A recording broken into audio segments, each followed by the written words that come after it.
There is a lot going on in the realm of crypto and Safemoon.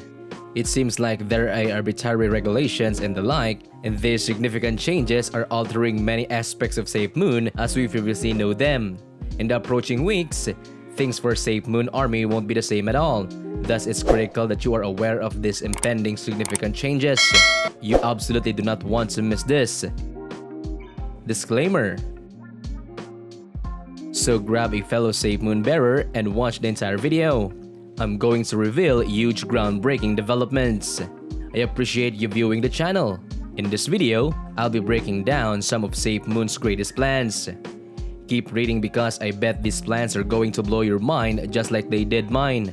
They are not plans you already know about like exchange blockchain or card.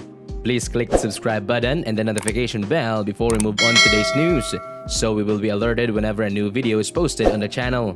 Let's begin today's video with a thrilling update. Bitcoin News Sworn Safemoon Directors of Sales and Partnerships Hayden Wing announced last week that he would attending an event in Austin, Texas, where CoinDesk is conducting annual Consensus Festival.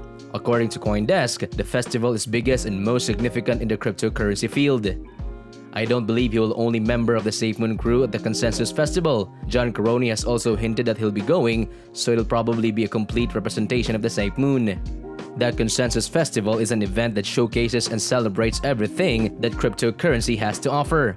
It is the only one of its kind to cover all aspects of blockchain, Web3, and a metaverse, and it will draw 1,000 of most brilliant minds and influential voices from around the world.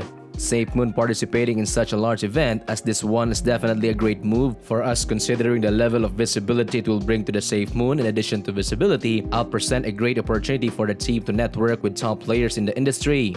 The event, which will take place from June 9 through June 12, is set to ignite influential and important conversation in the crypto space, and it will also showcase how crypto technology is disrupting various aspects of life.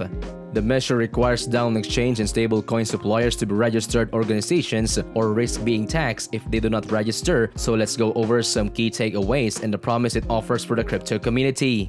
The legislation also made certain security laws cleared and classed numerous assets as commodities under the CFTDC.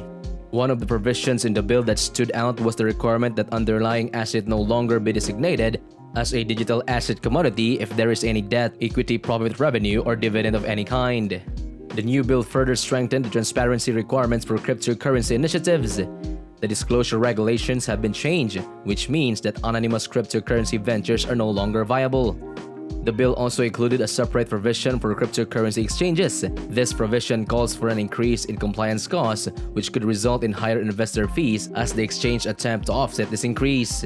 Investors in cryptocurrencies will be quite interested in the next proposal of the new bill, so keep an eye out. This new bill substantially redefines bankruptcy by stipulating that assets placed by users would be returned to them in the event of bankruptcy rather than being liquidated. Users would benefit from this in a big way since they would guaranteed to get their money back if the exchange or project failed. The fee offsetting requirements in this law require exchange to reimburse the government from transaction fees. As a result, the exchanges would likely to be forced to raise their transaction fees and drive up expenses. This is undoubtedly one of the less desirable aspects of the proposed cryptocurrency bill because it would make trading cryptocurrencies more expensive. The terms of service were nevertheless listed in their own part of the bill. This section suggests that users accept terms based on the source code, and a new agreement would be necessary in the event of any source code updates. Depository institutions now have the right to produce stable currencies, so if this proposal passes, we'll start seeing some new stable coins soon. The bill also gives some regulators the capacity to examine and advise legislation in new areas. In the end, this is just an initial draft to the bill, so a lot of lobbying will be done in the coming days to shape several aspects of it before it becomes a final piece of legislation. Finally, there are clear compliance requirements and penalties, so there are no gray areas in the enforcement of these regulations. If this is the actual text of crypto bill, what does it mean for crypto projects in general and Safemoon in particular?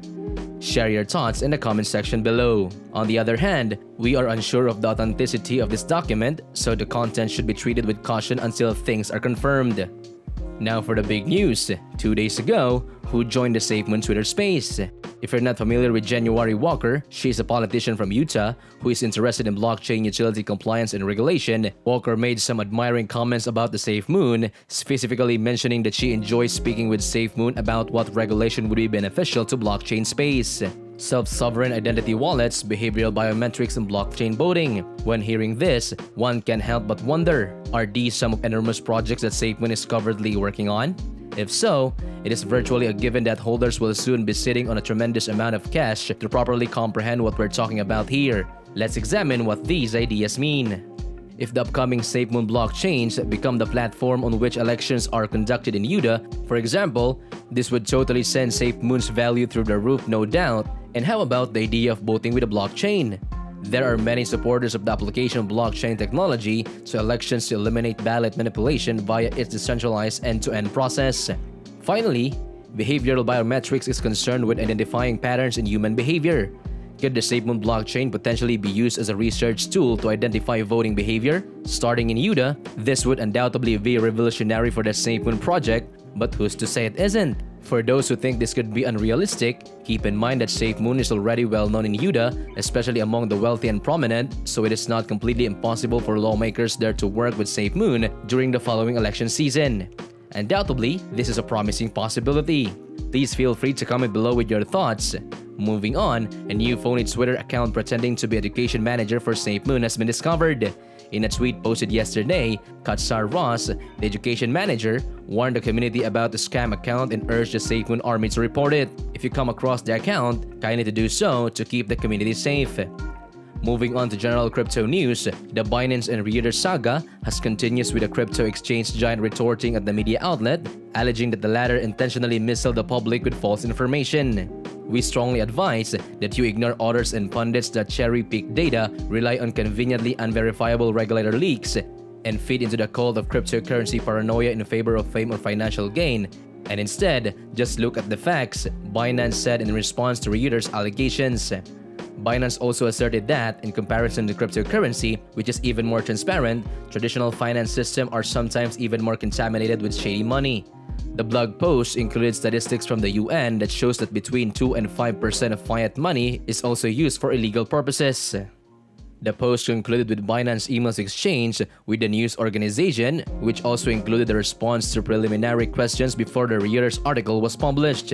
In the end, it is tentative words between the two parties, with claims and counterclaims from both sides, but time will tell the true situation of the things in the end. We've reached the conclusion of today's video, and I hope you enjoy it. Please let me know what you think about all of these developments in the comment section. If you like this video, please like and leave a comment. Doing so will help me with the YouTube's algorithm. If you're a true fan of Safemoon, you should also watch this video.